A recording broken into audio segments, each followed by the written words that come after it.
Sure ka ba? Akin yan. Andyan.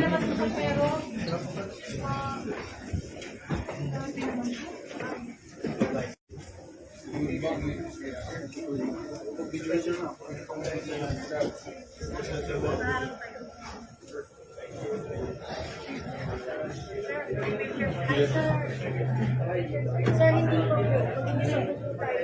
Doon na lang sir, doon na lang sir. As a grade sir, as a grade. As a grade, wala naman ano. Yes sir. Yes, Mr. President.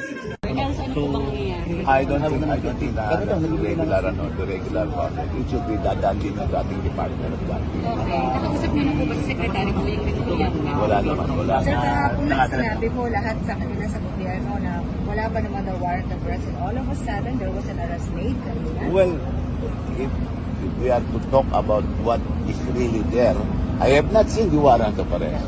So yun ang malinaw. Wala pa. Hindi pa nakita. Pero sir, ano po nakarating sa inyo na info? Warrant of arrest po ba for inciting to sedition? O warrant Wala. of arrest from Interpol? Wala. No notice whatsoever.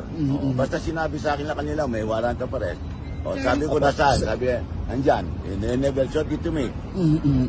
Hawak na daw po ni CIDG Director Brigadier General Torre yung warrant of arrest. Kung meron, ba't hindi pakita sa amin? So yun As na law, muna they're yung counted. arrest, sir? Pwede ba yun? Hindi, hindi Sir, pinakita sa pwede amin. yun na take custody muna of the person then warrant of arrest, the document follows? No, Is the it warrant of authorized? arrest must be shown first. Hindi Before you pwede, make an arrest, before you yeah. arrest him. That is the are you able to legal communicate basis with of your- arresting somebody is the warrant of Sir, arrest. mukhang ganun ang nangyari. Hinold na muna nila bago ipakita yung Correct. warrant of Yun na arrest. nga, violation of rights. Sir, pwede bang, kunyari, diretso ipapakita kay former President Duterte yung document, hindi po sa abogado? O pwede rin po bang ganun?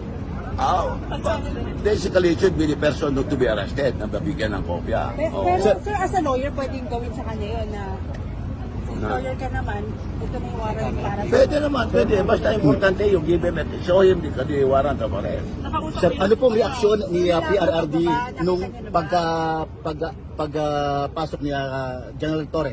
Nung, Wala pa, hindi namin nakita si Presidente. hindi nyo kasama Hindi sa... namin nakasama. Hindi nga, Is he okay po, sir? Ha? Health-wise, okay ba siya?